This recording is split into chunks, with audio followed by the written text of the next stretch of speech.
I am continuing my reading. What I'm doing in this series is to read through the entire standard works of the Church of Jesus Christ of Latter-day Saints. This consists of the Bible, the Book of Mormon, the Doctrine and Covenants, and the Pearl of Great Price. I am reading in a chronological order of events, not according to publication or volume, so I will be skipping around a bit as I move along. So we're back in Jonah again. Remember, he has fled. God told him to go preach to Nineveh. He flees. Big tempest comes up. He's tossed overboard and swallowed by a great fish.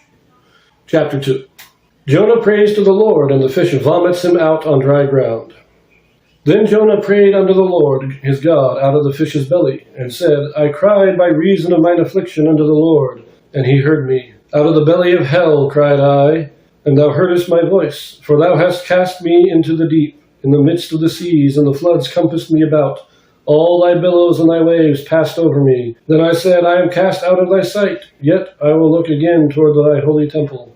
The waters compassed me about, even to the soul. The depths closed me round about. The weeds were wrapped about my head. I went down to the bottoms of the mountains. The earth with her bars was about me forever. Yet hast thou brought up my life from corruption, O Lord my God. When my soul fainted within me, I remembered the Lord, and my prayer came in unto thee, into thine holy temple. They that observe lying vanities forsake their own mercy, but I will sacrifice unto thee with the voice of thanksgiving. I will pay that I have vowed. Salvation is of the Lord. And the Lord spake unto the fish, and it vomited out Jonah upon the dry land.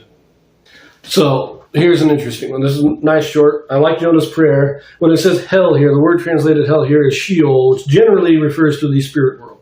So we're talking about he feels like he's cast out into the sea, waves billowing around him, he's swallowed by a fish. He feels basically like he's dead. And even then, he cries unto the Lord. The Lord hears his prayer, and he praises God for it. And he is brought back. Is it any wonder that Christ used this as a symbol of his own death and being buried in the tomb for 3 days?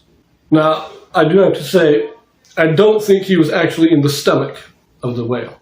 It says in the belly, but the belly is not the stomach. The belly is all the area where the internal organs are. Well, technically the belly is what's not under the ribs. But I think that back in these days, the belly was just basically the digestive system, you might say. But I think it was more likely that he was in the lungs, because that's the only place he would have air for 3 days. He was probably brought in, and he was in the lungs for 3 days, and after 3 days, he was expelled.